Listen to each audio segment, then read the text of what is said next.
বিসমিল্লাহির রহমানির রহিম। প্রিয় শিক্ষার্থীবৃন্দ, সবাইকে শুভেচ্ছা জানিয়ে মেথডস অফ অ্যাপ্লাইড ম্যাথমেটিক্স কোর্সটির ষষ্ঠ অনলাইন শ্রেণী কার্যক্রমে তোমাদেরকে স্বাগত জানাচ্ছি।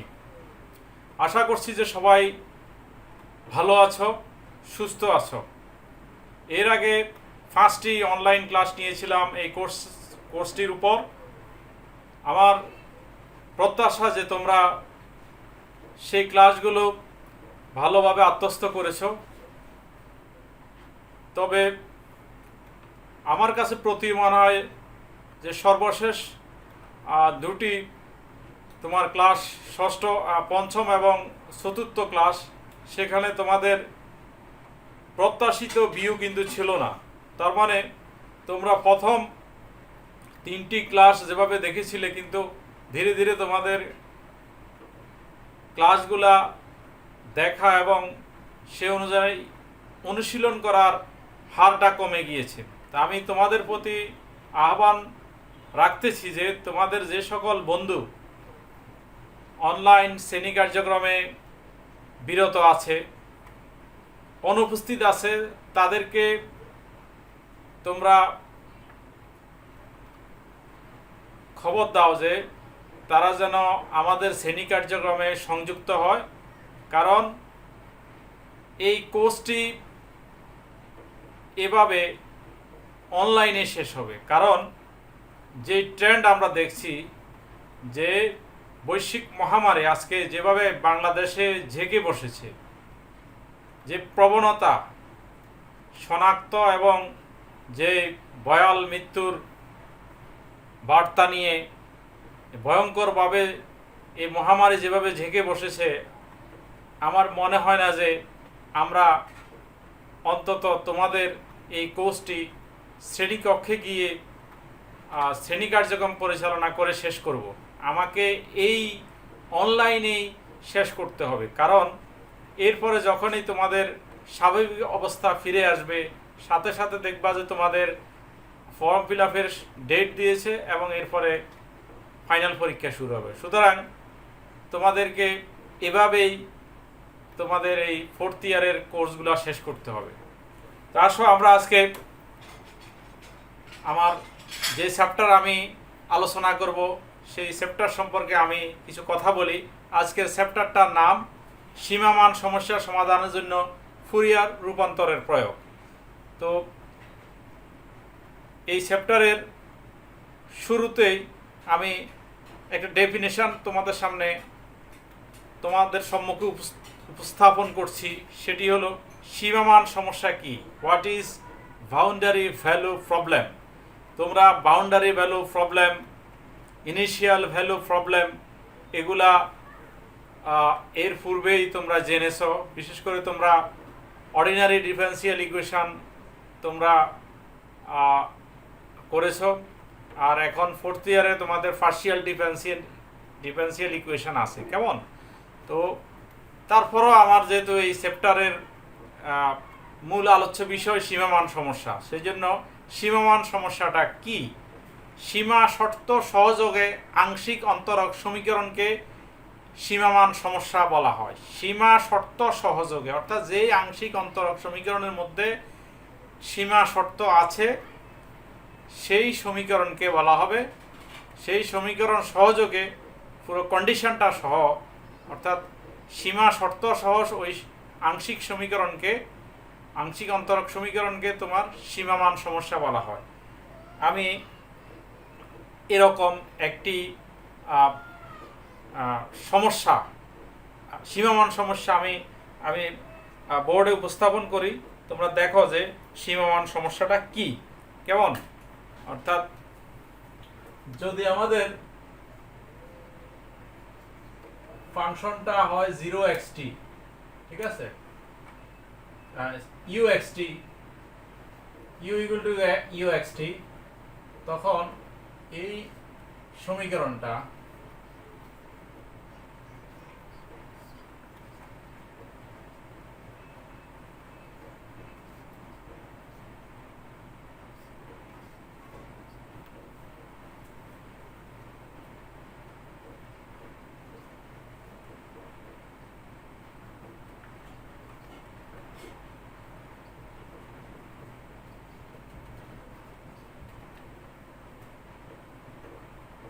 এটা একটি শর্ত। আরেকটা শর্ত এরকম,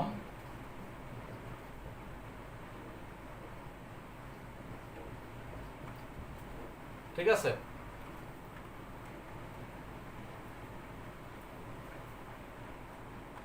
del you del T 3 del square you del x square, এটা হলো তোমার অন্তরক সমীকরণটা।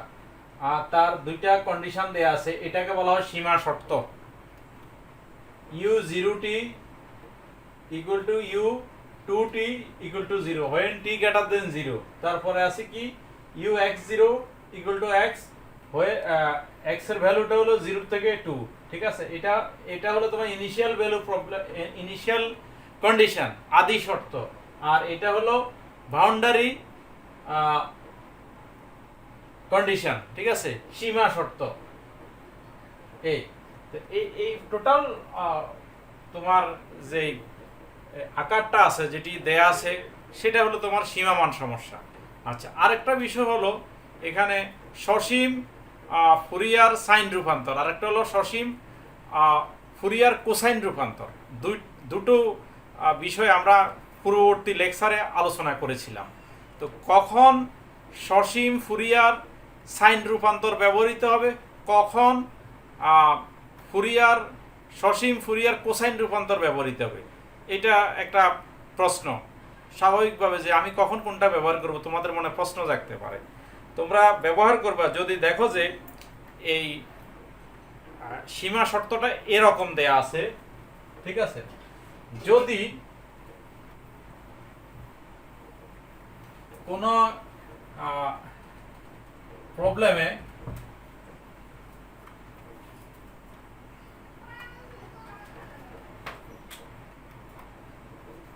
সীমা শর্ত এত এবং এত আকারে থাকলে সসীম ফুরিয়ার সাইন রূপান্তর ব্যবহৃত হয়।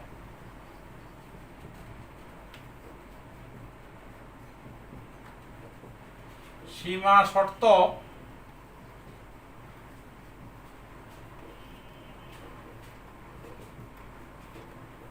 টুটি না দিয়া এটা একটা জেনারেল একটা মানে আকার লিখি। টু বললে তো একটা স্পেসিফিক আকার হয়ে যায়, তাহলে এটা এলটি, ঠিক আছে? 0t এবং ইউ এলটি। এখানে যদি একটা এক্স থাকে, এখানে এক্স, ঠিক আছে, এখানে নাই, এখানে এই আকার, এখানে এই আকার, ইউ এক্স 0t এবং ইউ এক্স এলটি আকারে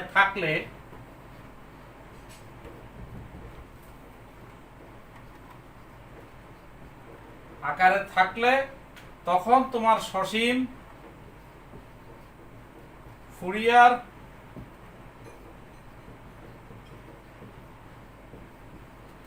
কোসাইন রূপান্তর ব্যবহৃত হবে। কেমন রূপান্তর ব্যবহৃত হবে বা প্রয়োগ করতে হবে? ব্যবহৃত হবে অথবা প্রয়োগ করতে হবে। ক্লিয়ার তো? কেমন? আচ্ছা, আর এখানে তেমন কনসেপচুয়াল বিষয় নয়, যেগুলা ছিল এগুলা আমরা পূর্ববর্তী লেকচারে আলোচনা করেছিলাম ফুরিয়ার রূপান্তরে। তো আমরা একটা গুরুত্বপূর্ণ এই চ্যাপ্টারের সংশ্লিষ্ট একটি গুরুত্বপূর্ণ চ্যাপ্টার, আমরা একটি গুরুত্বপূর্ণ সমস্যা আমরা এখানে উপস্থাপন করব এবং সেটি এখানে সমাধান করব। এটা সম্পর্কে আমি বলিনি এরকম একটি অঙ্ক, আমি এখন যে সমস্যাটি আমি উপস্থাপন করে তার সমাধান করব, সেরকম একটি সমস্যা তোমাদের পরীক্ষায় থাকবে। বিশ্ববিদ্যালয় তোমাদের এই কোর্সের প্রশ্নে একটি অঙ্ক এরকম থাকবে, যেটি পূর্ণমান থাকবে 10 নম্বরের, এবং এরকম আমি যে অঙ্কটি এখন করব তার মতো এরকম আরও 5-7টা অঙ্ক তোমার এই চ্যাপ্টারে আছে, হুবহু এই নিয়মেই হবে। জাস্ট আমি এই নিয়মটা ভালোভাবে আমি সমাধান করে দিচ্ছি, বুঝাই দিচ্ছি, তোমরা ভালোভাবে বুঝবে এবং এটি বুঝে অন্য আরও 5-7টা অঙ্ক তোমরা বাসায় প্র্যাকটিস করবা, করে ফেলবা। এবং আমি নিশ্চিত যে এই অঙ্কটি যদি ভালোভাবে বুঝো, আমি এখন যেটি উপস্থাপন করব, তোমাদের জন্য কোনো অঙ্কই আর সমস্যা থাকবে না এবং তোমরা 10 নাম্বার নিশ্চিতভাবে পাওয়া। যদি তোমরা এই অঙ্কটা ভালোভাবে বুঝো, তুমি লিখে রাখো যে তুমি 10 নাম্বার তোমার জন্য তুমি যোগ করে নিলা। তো ঠিক আছে, আসো প্রশ্নটা কি। ফুরিয়ার রূপান্তর ব্যবহার করে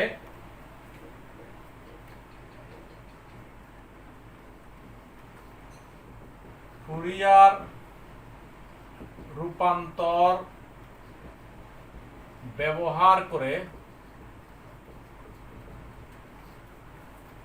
del u del t equal to 3 del u square del x square।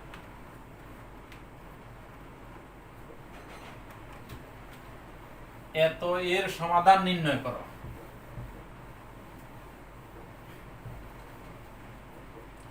এত এর সমাধান নির্ণয় করো। আচ্ছা, আর যেখানে কিছু কন্ডিশন দেয়া আছে, যেখানে u 0t equal to u 2t equal to 0 when t greater than 0, এবং আরেকটা শর্ত দেয়া আছে, এটা তো হলো তোমার সীমা শর্ত, আদি শর্ত দেয়া আছে u x 0 equal to x যখন x এর মান 0 থেকে 2। ঠিক আছে, এটার সলিউশন আমাদের এখন বের করতে হবে।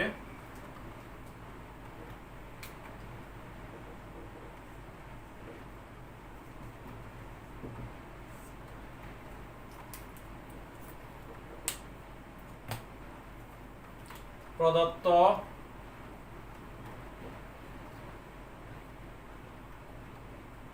সীমামান সমস্যা কেমন?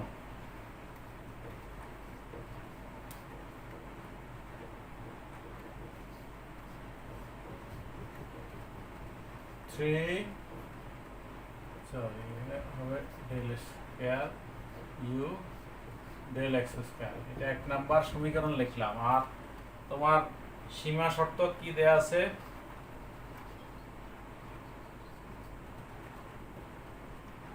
u 0t equal to u 2t equal to 0, t greater than 0। ঠিক আছে, এটা 2 নাম্বার লিখলাম। আর কি আছে?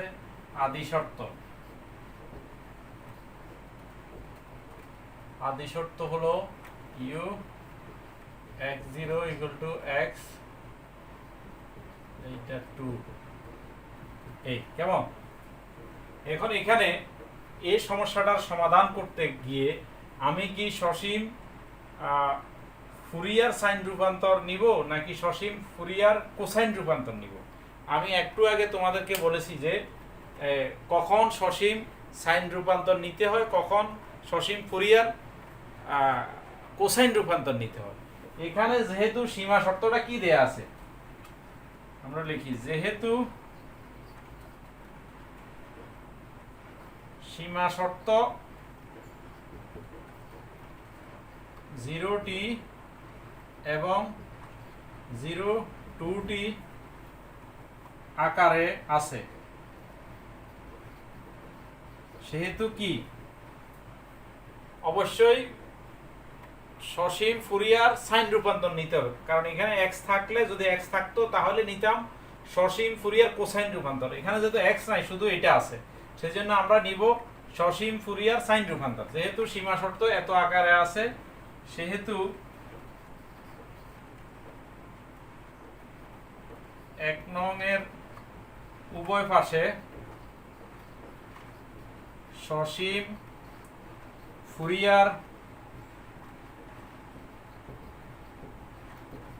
কোসাইন রূপান্তর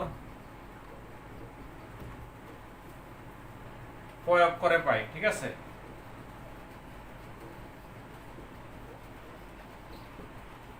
আচ্ছা, তাহলে প্রয়োগ করি fs del you del T equal to এখানেও এফ এস দিব, থ্রিটা বাইরে লিখি, F S del square you del x square, এই ঠিক আছে। আচ্ছা, এখন তোমাদের নিশ্চয়ই মনে আছে যে সসীম ফুরিয়ার কোসাইন রূপান্তর কিভাবে লেখে, ঠিক আছে। আমি তারপরেও আমি এটি লিখতেছি, লিখার পরে মিলাই দেখো তোমার মেমোরির সাথে।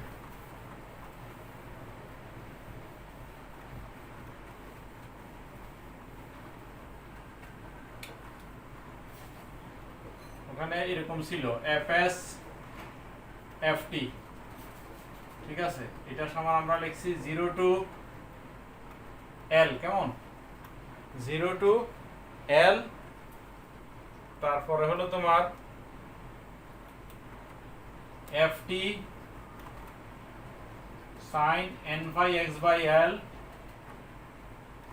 ডিএক্স। এটা হলো তোমার সসীম ফুরিয়ার সাইন রূপান্তর সমান লিখছো। তাহলে এখানে কি হবে এখন, 0 টু, এখানে সীমা হলো এক্স এর সীমাটা 0 টু 2, তারপরে কত হবে এখানে এফ টি মানে হলো del you by del T, del you del T, তারপরে sine N phi X, L হলো এখানে 2 ডিএক্স ইকুয়াল টু, এই দিকেও এরকম হবে 0 to 2 del square you del x square sine N phi x by 2, ঠিক আছে, ডিএক্স।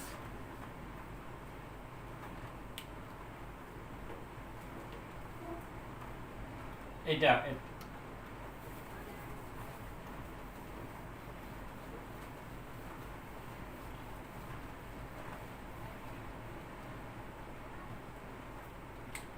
এইটাকে আমরা এরকম লিখতে পারি,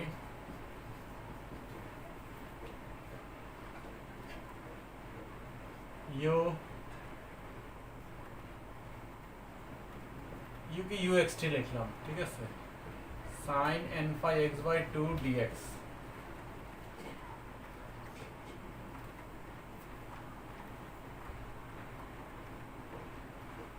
জিরো টু 2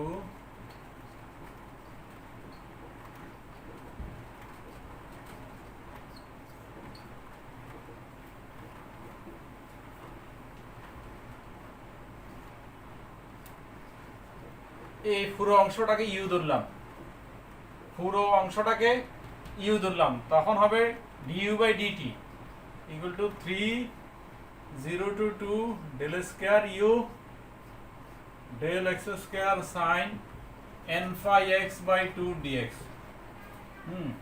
যেখানে u equal to u n t equal to হলো তোমার 0 to 2 u x t sine N phi x by 2 dx. এটাকে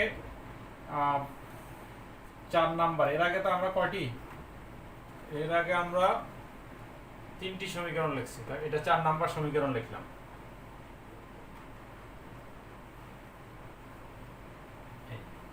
ঠিক আছে, এখন আমরা অ্যাডভান্স করি।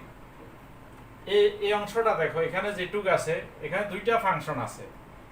ধরো এটাকে যদি তুমি ইউ মনে করো, এটা ভি, এরকম দুইটা ইউ বি ডিএক্স এর ফর্মুলাটা নিশ্চয়ই তোমাদের মনে আছে, এটা ভেরি এলিমেন্টারি।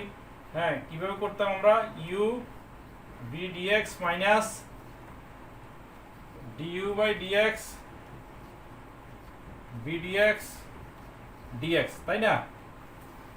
এই এই সূত্রে আমরা এটাকে এখন করব।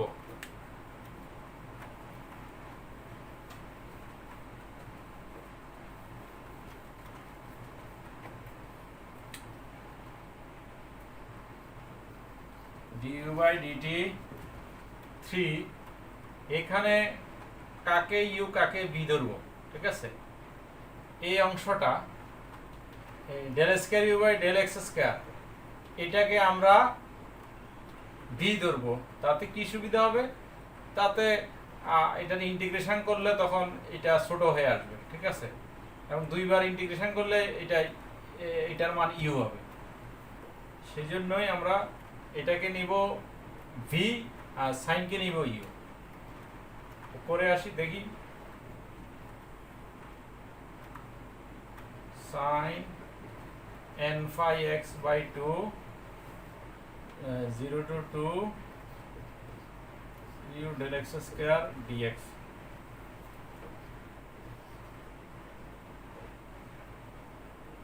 ঠিক আছে, minus 0 to 2 d dx sin n phi x by 2 0 to আচ্ছা এখানে আর এটা না লিখি, বাইরে তো আছে। তারপরে কি করব, del square you del x square d x, আবার ডিএক্স, এটা আলাদা লিখি, এটা আলাদা লিখি। আচ্ছা A3টা এটার সাথেও আছে, ঠিক আছে? এইটা এখান দিয়ে লিখি, একটু আলাদা করে লিখে ফেললাম। তাহলে এটা তো হলো তোমার sin n phi x by 2, এখানে আসবে হলো তোমার del you by del x, ঠিক আছে? একটু লেখো, এখানে কি আসে দেখো। প্রথমে দেখো এখানে যখন sin n phi x by 2 তাকে আমরা যখন ডিফারেন্সিয়েট করব তখন এখান থেকে আসবে n phi by 2 একটা আসবে, কেমন? n phi by 2, ওকে। আর কি আসবে? এটা হবে cos n phi x by 2, cos n phi x by 2, ওকে। আর কি? আর এটা হবে del you by del x, বাইরে থাকবে dx 0 to 2 a। এখন এখানে আমরা যখন আপার লিমিট এবং লোয়ার লিমিট বসাবো তখন কি আসবে একটু দেখো। প্রথম 2 বসালে এটা হবে sin n phi, কারণ এই 2 আর x এর মান 2 বসালে 2 2 কাটা যায়, আর এখানে থাকবে del you del x minus 0 যখন বসাবা তখন হবে sin 0, কেমন? Del you by del x. আচ্ছা, এখন পরের অংশ 3/2 n phi, এখানে আগের মতো cos n phi x by 2, আর এখানে লিখবো আমরা 0 to 2 del u by del x dx, ওকে। একটু এখানে আবার আমাদের সূত্রে আসবে কি মাইনাস, কেমন? এখানে যদি মাইনাস বসাই, মাইনাস, হ্যাঁ একটু এটার সাথে লিখে দিই 3 n phi by 2 0 to 2 d cos n phi x by dx, তারপর হলো del u del x dx, ওকে। হিসাব ঠিক আছে কিনা একটু দেখো তোমরা।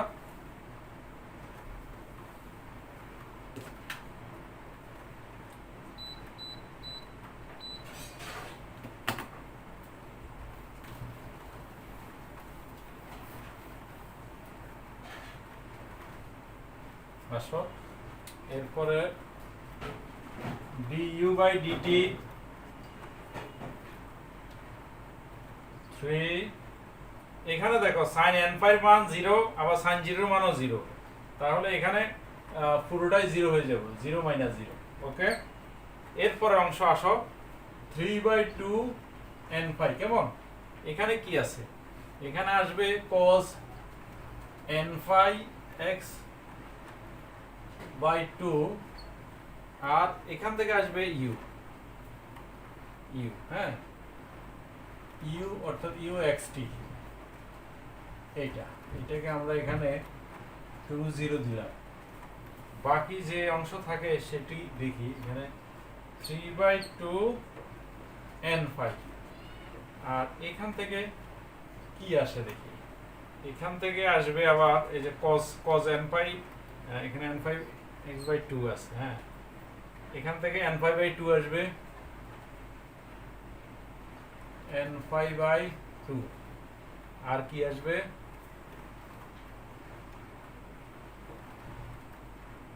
n ফাই বাই 2 লিখলাম 0 to 2।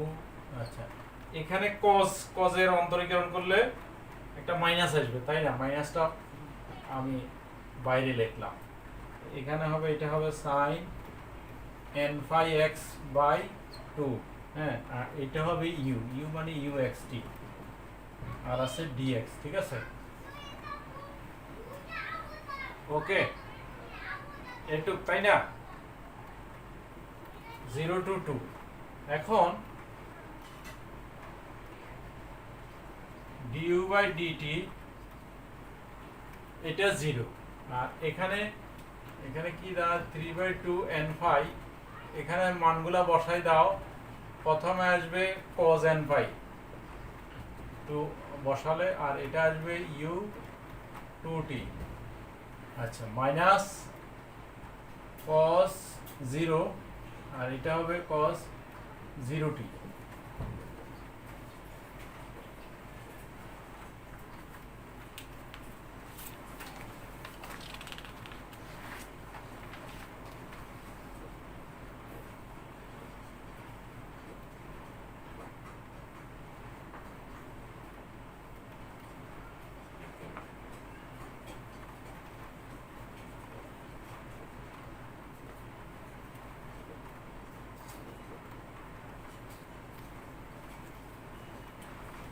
ঠিক আছে, আচ্ছা, এখানে এই চিহ্নটা, এটা মাইনাস, এটা মাইনাস হওয়ার কথা। এটা কোথা থেকে আসছে? প্রথমে এখানে, হ্যাঁ, আচ্ছা, এখানে ওই প্রথমে এটা মাইনাস হওয়ার কথা ছিল, প্লাস হবে, এখন এটা হবে মাইনাস।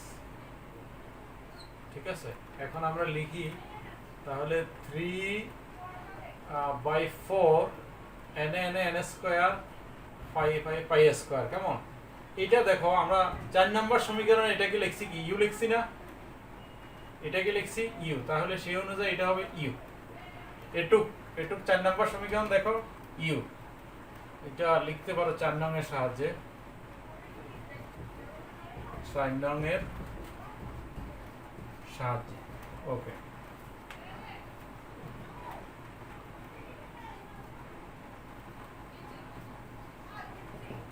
এখানে দেখো এই u2t এটা ভ্যালু দেয়া আছে 0, u0t তাও ভ্যালু 0 দেয়া আছে, তার মানে পুরোটা কি হবে? 0 হবে। 0 মাইনাস 0 0, আর আমার এখানে থাকছে 3/4 n square phi square u।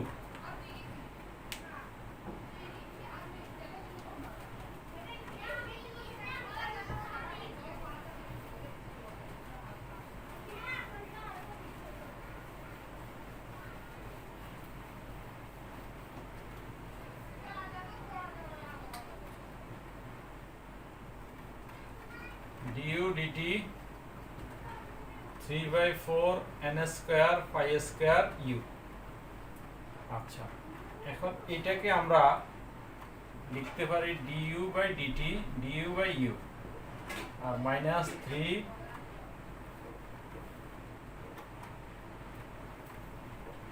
Minus 3/4 n square pi square dt। ঠিক আছে, n square pi square dt। এখন এটাকে আমি কি করব? সমাকলন করি। দুই পাশে সমাকলন করলে কি হবে?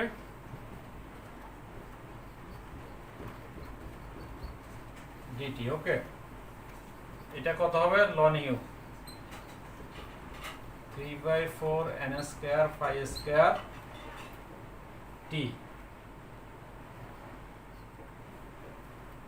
ঠিক আছে,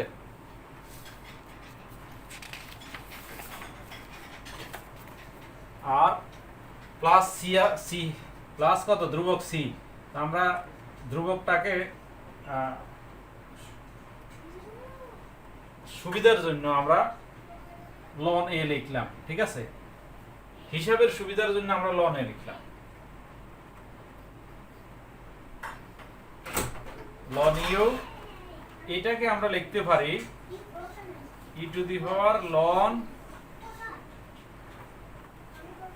সরি, এটাকে লিখতে পারি ln e to the power 3/4 n square phi square t ln a. ঠিক আছে,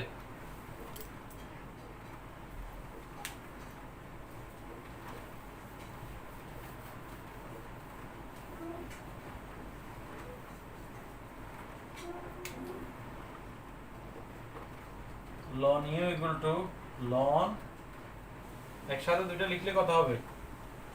এ e to the power minus 3/4 n square phi square t. Okay, ইউর মান আসতেছে তোমার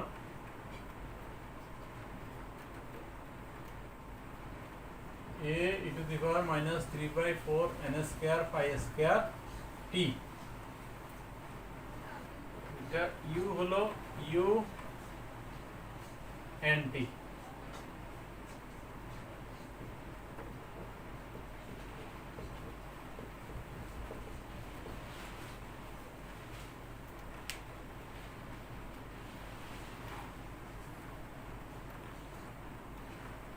এটাকে আমরা 5 নাম্বার সমীকরণ দিলাম।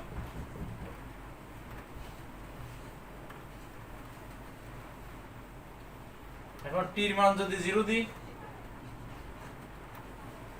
0 হলে 5 নাম্বার থেকে আমরা পাবো ইউ এন 0, এখানে পাবো এ e to the power minus, এখানে যখন টির মান 0 বসাবো তাহলে পুরো টার্মটা 0 হবে। ঠিক আছে, ইকুয়াল টু এ। আচ্ছা, এটারে 6 নাম্বার লিখলাম। 4 নাম্বার সমীকরণের কথা মনে আছে তো? ইউ এন টির মান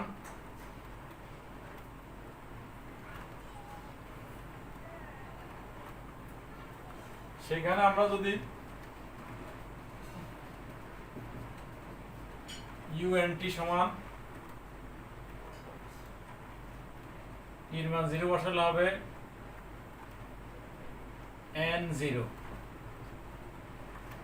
সেটা ছিল 0 থেকে to u x t, u x t অর্থাৎ u x 0 sine N phi x by 2। আচ্ছা, এখানে n phi x by 2 dx. কেমন? এখন এখানে ইউ এক্স 0 মান দেয়া আছে কত? এক্স। কোথায় দেয়া আছে? এটা আমাদের আদি শর্তে দেয়া আছে। আর ইউ এন 0 মান কত? এখানে এই 6 নাম্বার থেকে এ 6 এর সাহায্যে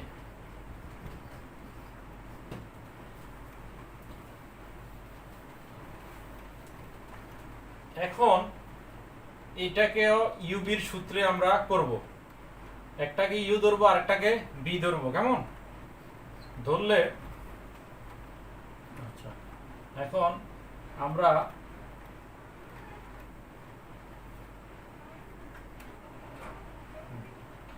এক্স কে আমরা ইউ ধরি আর সাইন এন ফাই এক্স কে আমরা বি ধরি।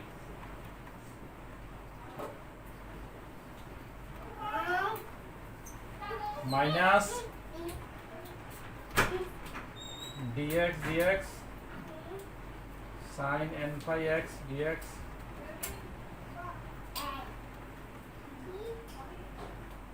ডিএক্স কেমন, এখানে হলো 0 থেকে 2, এখানে কত হবে minus cos n phi x 2 divided by n phi by 2, এটা এখানে তো dx dx 1 হয়ে যাবে, এখানেও একটা মাইনাস আসবে, তো মাইনাসে মাইনাসে প্লাস লিখলাম, এটা হবে তোমার cos n phi x by 2 dx, আর এখানে divided by n phi by 2 হবে, সেটাকে আমি বাইরে নিয়ে আসলাম 2 বাই n phi 0 to 2, ওকে।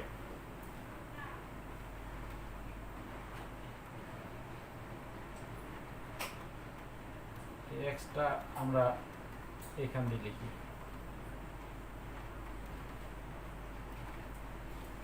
কত হবে 2 by n phi minus x cos n phi x by 2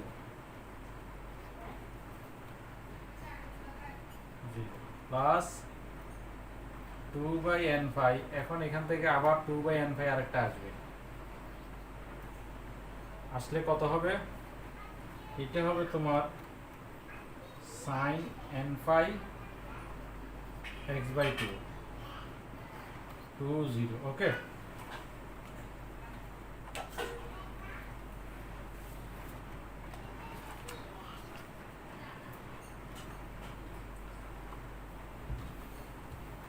পাঁচ নাম্বার সমীকরণটা আমরা রেখে দিই, আমাদের দরকার আছে।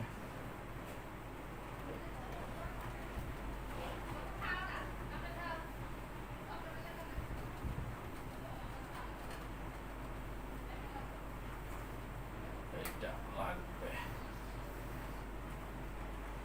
আচ্ছা আমরা লিখি, এটা কত সমান পেয়েছিলাম, এর মান না এ, এখানে 2 বাই n phi, এখানে প্রথমে 2 যদি মান বসাও কত হবে মাইনাস 2 cos, হ্যাঁ এখানে যখন আমরা x এর মান 2 বসাবো তখন হবে এটা cos n phi, ঠিক আছে, cos n phi মাইনাস 0 বসাইলে x এর মান এটা 0 হয়ে যাবে, তারপরে 4 by n square phi square, আর কত হবে এখানেও 2 বসাইলে হবে sin n phi মাইনাস sin 0, কেমন,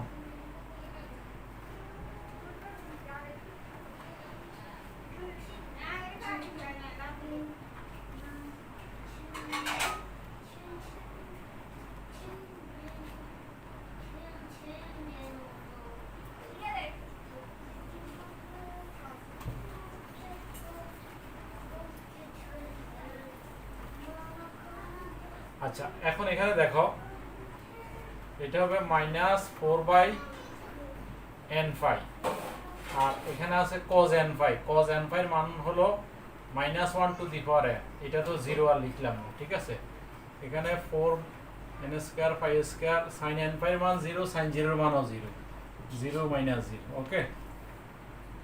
তাহলে এর মান পাচ্ছ,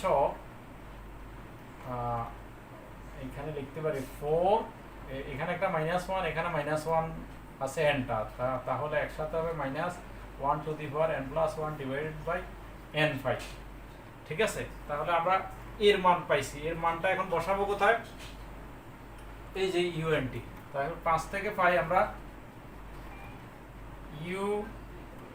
unt এর মান কত,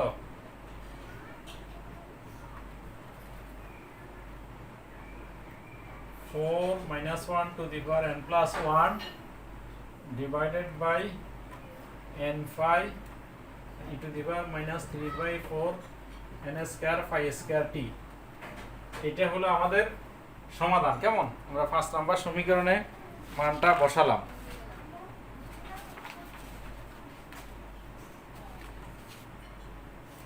এখন আমরা যদি উভয় পক্ষে বিপরীত সসীম ফুরিয়ার রূপান্তর নিই, উভয় পক্ষে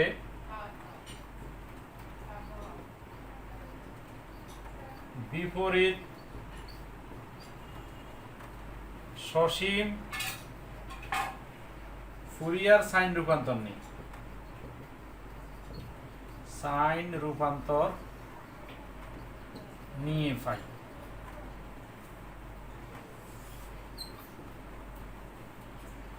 বিপরীত ফুরিয়ার সাইন রূপান্তরের ইয়েটা হলো এরকম, fx equal to 2/5 summation of n1 to infinity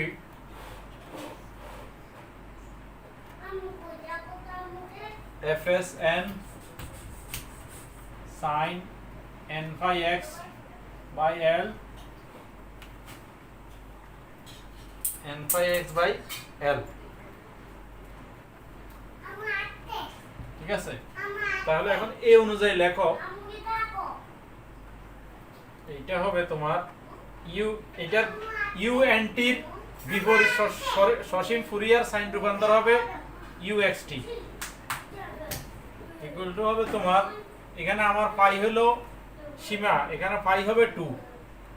এটা হলো ওই ইকুয়েশনটার লিমিট ছিল 0 to 5, আমার হলো 0 to 2, তাহলে এটা হবে 2/2 integration summation n1 to infinity. এখানে fsn হলো আমাদের এটা 4 into -1 to the power n plus 1 divided by n phi e to the power -3/4 n square phi square t। ঠিক আছে, আর কি হবে sin n phi x by 2।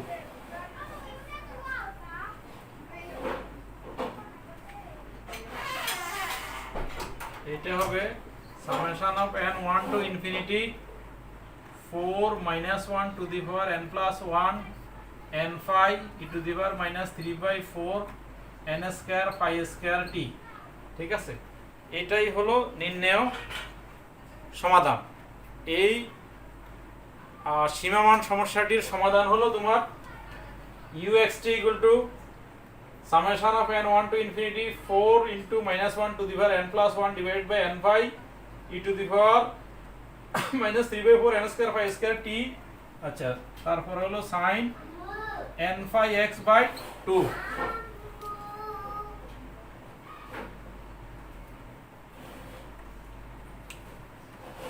তো তোমরা এরকম অনেকগুলা অঙ্ক আছে, আমি আগেই বলেছি, এগুলা সবগুলা এই নিয়মে হবে, সবগুলা করে ফেলবা। আমরা পরবর্তী chapter gamma function beta function করব। তো আমি প্রত্যাশা করি যে তোমরা আজকের ক্লাসটিও ভালোভাবে উপভোগ করবে, এবং উপভোগ করার তাকেই আমি বুঝাবো যে তোমরা সুন্দরভাবে আমার এই লেকচারটি খাতা কলমে পুরোটা লিখবে। প্রথমে লিখবে, লেখার পরে বুঝবে কোন কোন জায়গায় সমস্যা। তোমরা ফজ দিয়া আস্তে আস্তে আমার কথাগুলো শুনবা, শুনে আমি কি বলতে, কোন লাইনে কি বলেছি সেগুলা ব্রেইনে নিবার চেষ্টা করবা এবং বোঝার চেষ্টা করবা। তারপরে যদি না বুঝো আমাকে জানাবা, আমি সলিউশন দিব। ঠিক আছে, তো ভালো থাকবে। পরবর্তী লেকচার পর্যন্ত সবাই সুস্থ থাকো, ভালো থাকো, নিরাপদে থাকো, স্বাস্থ্যবিধি মেনে গৃহে অবস্থান করো। সবাইকে এতক্ষণ ধরে এই লেকচারটি দেখার জন্য, শোনার জন্য আমি ধন্যবাদ জানাচ্ছি। ভালো থাকবে। আল্লাহ হাফেজ।